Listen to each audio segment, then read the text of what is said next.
नमस्कार दोस्तों, स्वागत है आपका इस खास वीडियो में, जहां हम बात करेंगे बिहार के बेतिया राज की जमीन के बारे में। यह न केवल एक ऐतिहासिक धरोहर है, बल्कि वर्तमान में एक बड़े सरकारी फैसले का हिस्सा भी बन गई है। बेतिया राज की जमीन का इतिहास क्या है, यह कैसे बिहार की राजनीति, समाज और विकास में महत्वपूर्ण भूमिका निभाती है, और आखिर सरकार इसे अपने अधिकार में क्यों लेना चाहती है, सभी सवालों के जवाब आज हम आपको देंगे।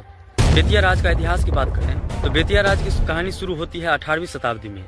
यह क्षेत्र चेरो राजवंश का हिस्सा था और बाद में इस पर शाही परिवार का अधिकार हो गया। बेतिया राज बिहार के चंपारण जिला में स्थित है और यह राजवंश अपनी विशाल जमीन और संस्कृति के लिए प्रसिद्ध था। 1765 में जब अंग्रेजों ने बिहार और बंगाल के दीवानी अधिकार प्राप्त किए तो बेतिया राज को अंग्रेजी शासन के अधीन लाया गया। अंग्रेजों के दौरान यह क्षेत्र न केवल एक संपत्ति थी, बल्कि ब्रिटिश प्रशासन के लिए राजस्व का बड़ा स्रोत भी था। यह वही भूमि है जिसने महात्मा गांधी के नेतृत्व में चंपारण सत्याग्रह आंदोलन को भी देखा, जब किसानों ने नील की खेती के खिलाफ अपनी आवाज उठाई थी। गांधी जी ने यहां आकर गरीब किसानों को उनके हक की लड़ाई लड़ने में मदद की। इतिहासकारों के अनुसार बेतिया राज की जमीन का दायरा कभी हजारों एकड़ में फैला हुआ था। इसमें खेत, जंगल, तालाब और कई ऐतिहासिक इमारतें शामिल थी। आज की स्थिति। अब बात करते हैं वर्तमान स्थिति की। बिहार सरकार ने हाल ही में एक बड़ा फैसला लिया है।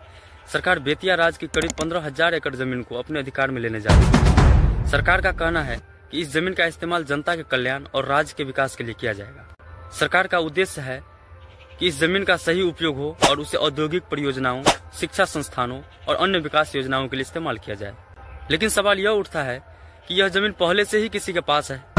कुछ रिपोर्ट के अनुसार इस जमीन पर कई लोग दशकों से खेती कर रहे हैं या रह रहे हैं। सरकार के इस फैसले पर लोगों की अलग अलग राय है।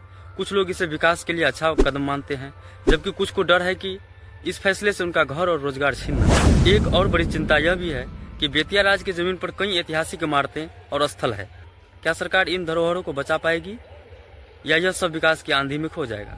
लोगों की प्रतिक्रिया। दोस्तों, अब बात करते हैं इस फैसले से जुड़े स्थानीय लोगों की। कई किसान और स्थानीय निवासी मानते हैं कि यह जमीन उसकी आजीविका का मुख्य साधन है। वे चाहते हैं कि सरकार उन्हें उचित मुआवजा दे और विस्थापन से बचाए। दूसरी ओर कुछ लोग इस फैसले को बिहार के विकास के लिए एक अच्छा कदम मानते हैं।